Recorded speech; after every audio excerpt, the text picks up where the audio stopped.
doctor at the clinic. The sleepwalking had been kind of funny at first, but when it didn't stop, it started to freak me out. Sometimes, if I caught her as she was getting out of bed, she seemed completely awake, eyes open and everything. "Did Amma and Appa leave already?" Sana asked. She glanced behind her to the kitchen, as though expecting them to be eating. "A long time ago," I said, and checked my watch. 7 a.m. "Come on." I stood up. "It's late. Amma's going to be pissed if we don't hurry up." A dry cleaning business set time by the rising sun, and there were never enough hands.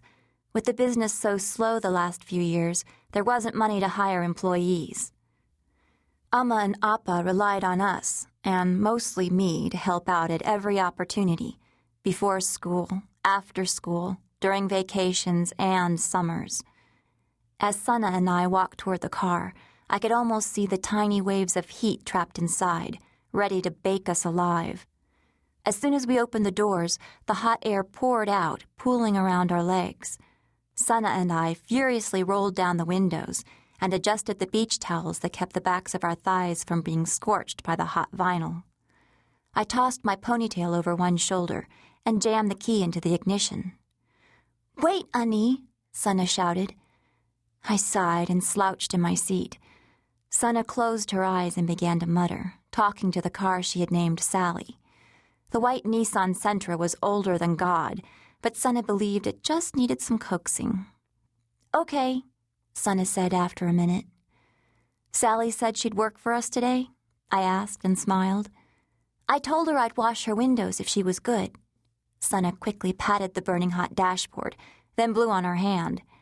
She treated the car like a pet, rewarding it when everything ran smoothly, gently chiding when we had to take it in for service. It all started the day she learned that plants responded to music and talking. No matter how much I tried to reason with her, she continued talking to the car. I turned the ignition and held my breath. These last few days had been so odd, what with the Santa Ana winds starting up so early in the middle of summer instead of the fall, Sana's sleepwalking, the washing machines breaking down. Everything felt off balance. Sally sputtered to life, her guttural engine barely catching. One more day. Already the sweat pooled behind my knees and trickled down my calves. I turned on the radio and eased out of the parking space, slowly driving over the 3 speed bumps that led out of the apartment complex, then turned onto the main street.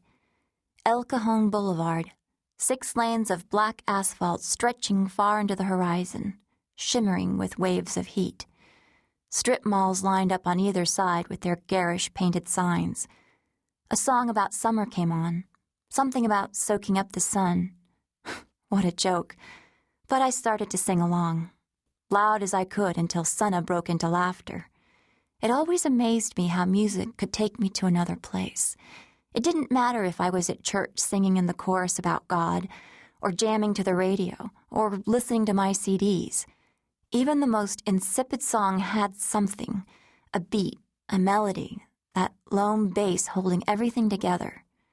But when a song was right, when everything fell together, each note, each rise and dip of the voice filled me with a sense of yearning, a vastness, the sensation of flight seeping into my skin until I was skimming through the air, the music holding me aloft.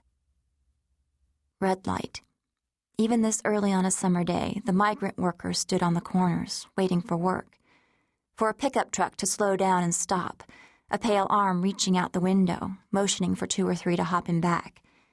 I didn't understand how they could stand to be dressed in those plaid, button-down, long-sleeve shirts and jeans.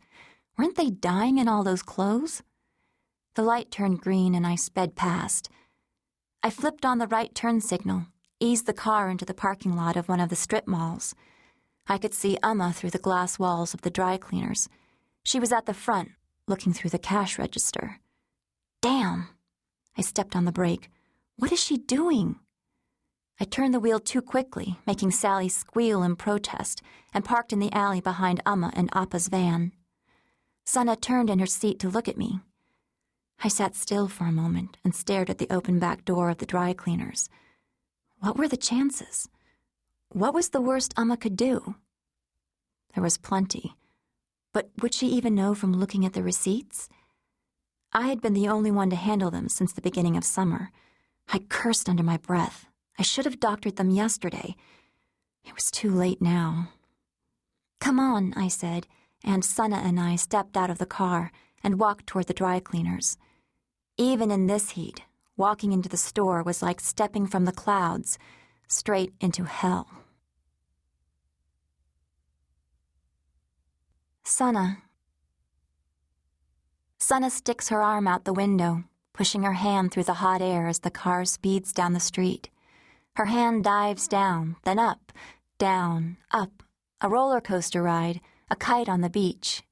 The wind whips back her shoulder-length hair, making her smile at the way it flies around her head, as though disconnected from her body.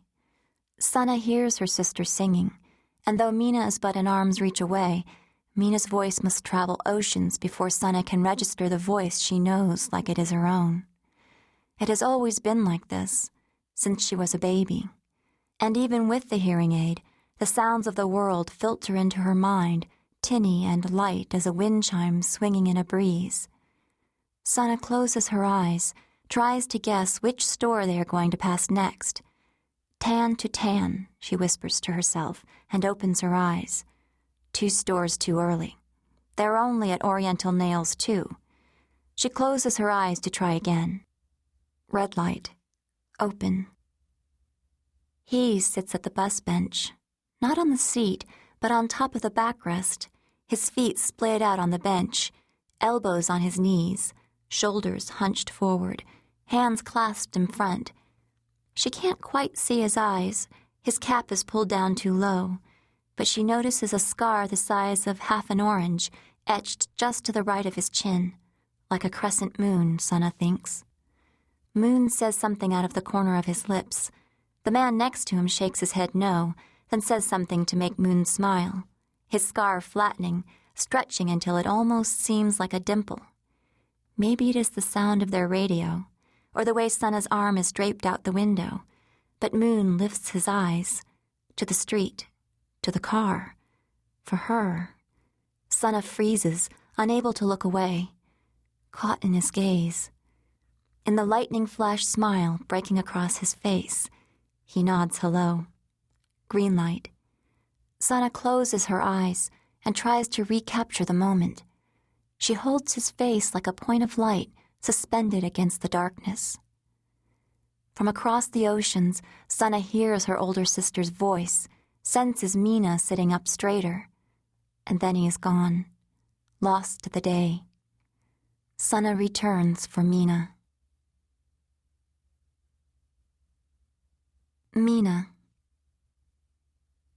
I braced myself for Amma's anger, walking quickly through the back of the store, dodging all the plastic-wrapped clothes suspended from the conveyor belt, and headed straight for the problem. "Hi, Amma," I said as casually as possible. My mother looked up from the receipts and frowned at my shorts and tank top.